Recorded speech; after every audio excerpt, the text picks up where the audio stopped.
Welcome back to the Renegade Report. I'm your host, Francis Mayer, and we're talking to Coach Byron Martinez. And, Coach, what a great year it's been so far for soccer at Bakersfield College. The women's team is going nuts. They've won 3 games. They've tied 1. They haven't lost yet.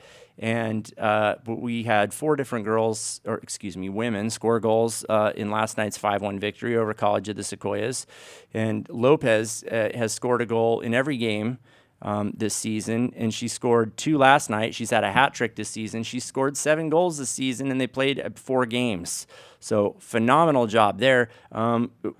Tell us how things have been going with your team so far, and then we'll talk quickly about the first win of the program in almost 30 years. Well, we've played 3 games. We're 1-1-1.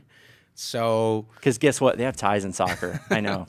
What? Anyway. And that tie was brutal. I mean, that was our first home game, and we were up 2-0. And then there was like 3 minutes where we went into the twilight zone towards the end of the first half. And we scored in the 39th minute, our second goal, and West Hills came back and scored in the 42nd, and right at almost 45 minutes of the first half. Not a great way to end a half ever, especially not a good way to play within those first 5 minutes after you score, and credit to West Hills. They never gave up. They kept coming, and I think we tied that game because our inexperience as a team.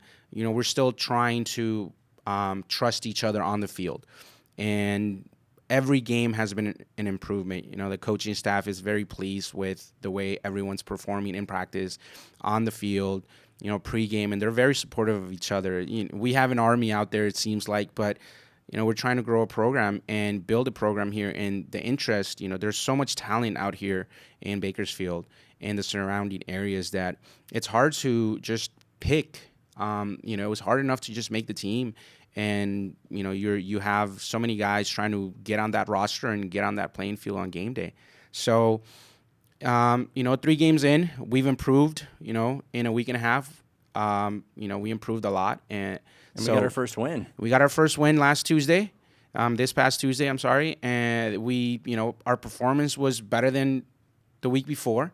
So it's just an improvement. I think it's going to, take a couple more games to really understand and find ourselves on the field.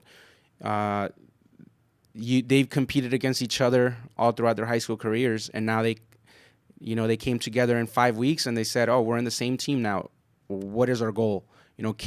So that's our job. That's my job, to make sure that our culture is one that's competitive. That's that we are prideful in our institution, and every time we put on that uniform, we represent BC. Absolutely. BC Athletics. And, Coach, when is the next chance that folks are going to have to see you at home? It's not this week. I believe it's next Friday, a week from tomorrow. Okay. I believe Alan Hancock visits us that Friday. But you can see great photos of the men's soccer team in action. You can see their complete schedule and roster at the all-new and improved GoGades.com. You can also see a lot of pictures of Byron because, when the season started, I didn't have a lot of pictures of the men's soccer team. But Byron, you take a good photo. What can I say? Coming up next, we're going to have another guy that just loves having his picture taken. The ever photogenic and ever charismatic head coach of your Renegade football team. They started the season 1-0 with a great road win over Alan Hancock, and they make their home debut this Saturday under the bright lights of historic Memorial Stadium against Chaffey College. It's Coach Chudy up next on the Renegade Report.